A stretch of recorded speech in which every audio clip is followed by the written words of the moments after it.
Isa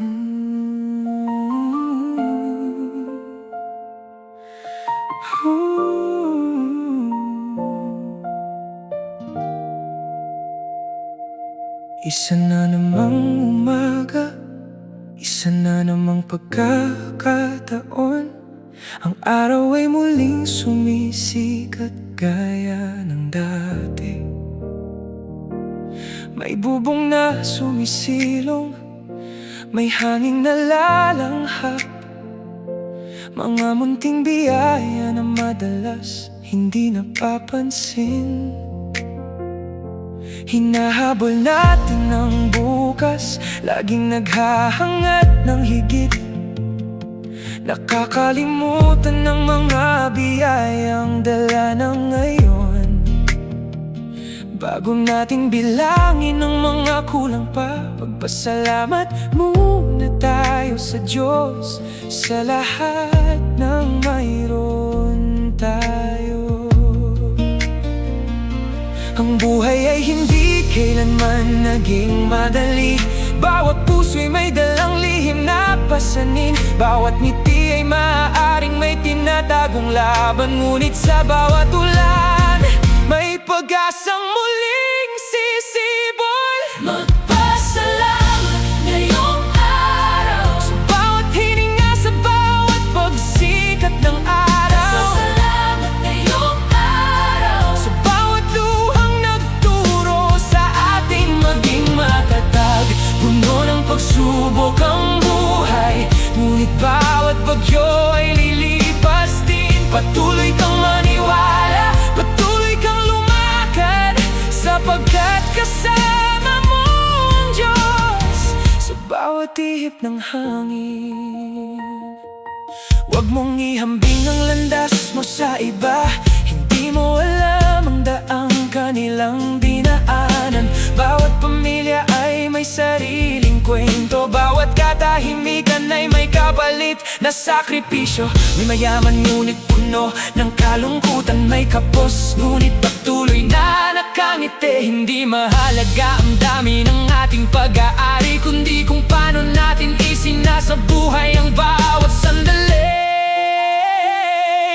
Bawat pasanin ay may layunin, bawat bundok ay nagpapalakas sa atin. Hinuhubog ng Diyos ang ating pagkatao, kahit tila napakahaba ng ating paglalakbay. Magpasalamat ngayong araw sa bawat kamay na humahawak sa iyo. Magpasalamat ngayong araw sa bawat bukas na pintuang may pagpapala. Puno ng pagsubok ang buhay, ngunit bawat hamon ay nagpapalago sa atin. Panatilihing buhay ang iyong pananampalataya, sapagkat higit pa ang inihanda ng Diyos kaysa sa iyong nalalaman. Huwag mong ilagay ang lahat ng pasanin sa isang pusong nag-iisa. Lahat tayo ay may pananagutan at sama-sama tayong nagiging matatag. Magtulungan tayo, magpalakasan tayo, pasanin nating magkakasama ang bigat ng buhay. Mas lalong tumitibay ang pag-ibig kapag pinipili nating mamuhay nung may kabutihan at malasakit sa isa't isa. Magpasalamat ngayong araw, kahit hindi malinaw ang bukas. Magpasalamat ngayong araw, sapagkat ang pag-ibig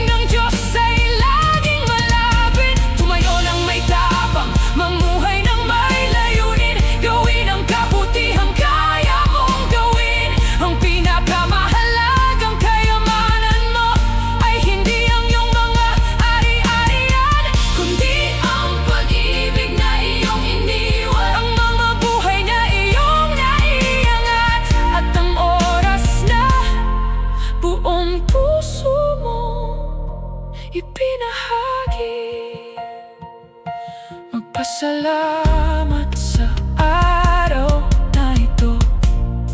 Lumakad ng may pananampalataya, dalhin ng pag-asa. Ang buhay ay hindi tungkol sa pagkakaroon ng higit, kundi sa pagbibigay halaga sa bawat sandaling ipinakaloob. At magpasalamat sa Diyos sa bawat biyayang natatanggap, sa bawat hakbang ng buhay.